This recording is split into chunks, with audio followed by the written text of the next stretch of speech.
If the 2017 NFL season has been defined by any one thing, it's likely the subpar quality of play. When looking for root causes of that dip, it's obvious where to turn the quarterbacks. While things like lack of practice time and the declining quality of offensive line play are partially to blame for the dreadful state of quarterbacking around the league, the drop-off in passer performance is much more noticeable and measurable. To wit, the league average passer rating in 2017 is 86.3, down from 87.6 last year and 88.4 the year before that. The league average in yards per pass attempt has also been dropping, from 7.3 to 7.2 to 7.1, but it's not just the actual play of some quarterbacks that has been bad in 2017.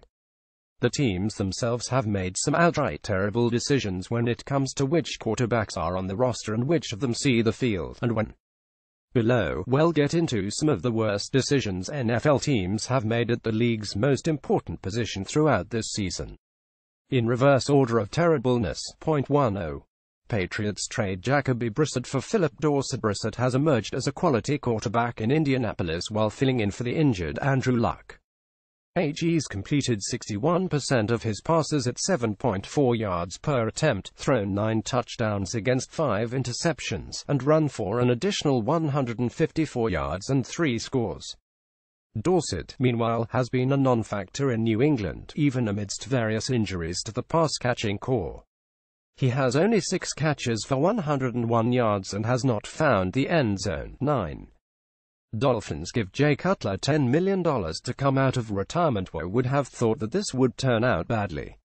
Jay Cutler knows Adam Gase's system. It's almost like a quarterback that elected to retire and was sitting naked on a porch while not at all preparing to become a color commentator, did not actually have his head in the idea of playing football, and came back only for the money. Cutler has been dreadful for the Dolphins, undermining the season almost as much as the defense has. The Jay Cutler gamble has been a disaster for the Dolphins. USATSI 8. Ravens stick with the Joe Flacco in mallet depth chart. If you think Cutler has been bad, do yourself a favor and go look at Joe Flacco's numbers. He's worse across the board. If you took the name off the back of his jersey, you'd be wondering why on earth Baltimore felt comfortable with him coming into the season, especially given the fact that he spent most of the offseason fighting an injury. Since the Ravens won the Super Bowl in 2012, there have been 32 quarterbacks to throw at least 1,000 passes. Flacco ranks 30th in touchdown rate, 27th in interception rate, 32nd in yards per attempt, and 31st in passer rating. He is just a bad quarterback, and the Ravens sticking with him and an even worse backup may be the thing that holds them out of the playoffs. Given the quality of the defense, that's sad. 7. Bills bench Tyrod Taylor for Nathan Peterman. This did not work out well. The Bills elected to send the quarterback with the lowest interception rate of all time to the bench, then saw his backup get picked off 5 times in the first half against the Chargers before mercifully pulling him from the game and letting Tyrod Taylor finish it out. It's not like Tyrod was lighting the world on fire before he was benched, but he certainly wasn't playing poorly enough to get the plug. It's not like it's his fault the Bills suddenly became unable to stop the run after trading Marcell Dareus. Not only did Buffalo lose a game's worth of ground in the playoff race with this decision, they may have done some damage to both Peterman and Taylor in the process. Nathan Peterman's first start was historically awful. USATSI 6.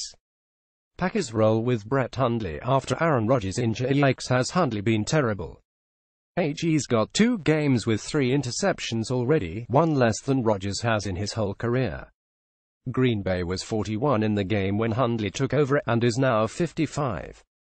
It's one thing for the team to have confidence in its young backup filling in for a stretch while the all-world starter is on the sidelines, but it's another for the coach to get indignant about the idea of signing a free agent to add to the QB room, the best available free agent at that, and then see the backup he was so high on come out and stink up the joint.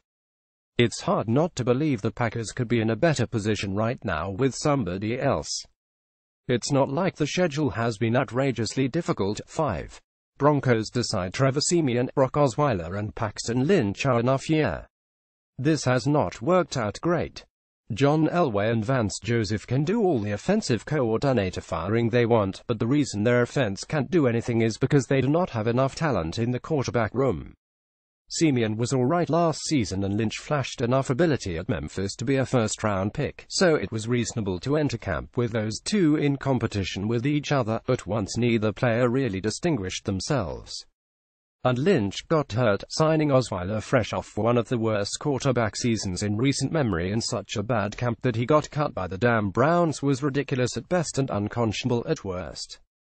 Like the Ravens, they're undermining a good defense with poor QB play. The Broncos are wasting a Super Bowl caliber defense with terrible QB play again. USATSI 4. Bears give Mike Glennon $15 million per year and stick with him for 4 weeks. Glennon last saw regular playing time in 2014. He was not very good. This is his age 28 season and HE's been toiling on the bench for a few years, so the Bears decided that giving him $45 million over 3 years, $18.5 million guaranteed, was a good idea. And then they traded up to No. 2 in the draft to select Mitchell Trubisky, who they promptly glued to the bench for the first 4 games of the year, 2 of which Glennon basically lost single-handedly with his turnovers. It's not like the Bears were going anywhere special this year anyway, but this whole sequence of events could not have been handled any more poorly. 3.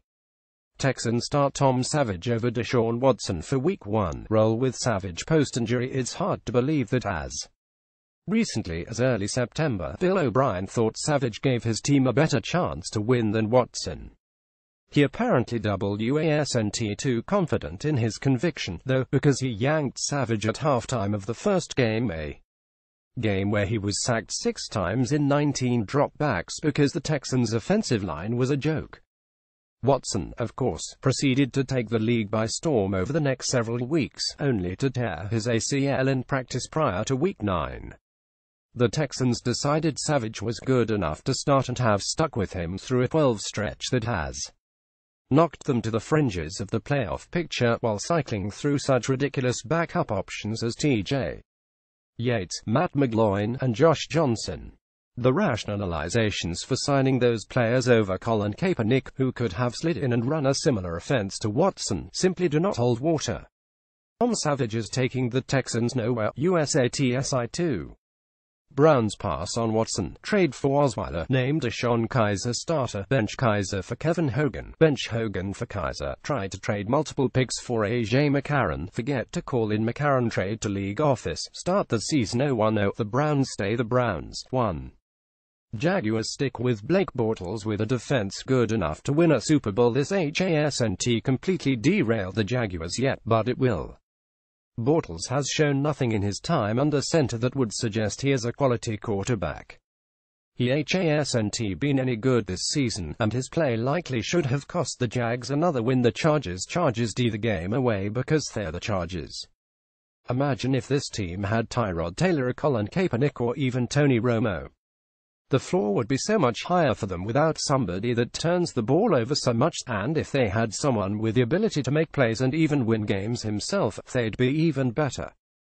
The Jags have the league's best defense, one that is putting up numbers that only the Legion of Boom Seahawks and early 2000s Ravens and Buccaneers have approached in recent seasons. They should be a Super Bowl favorite.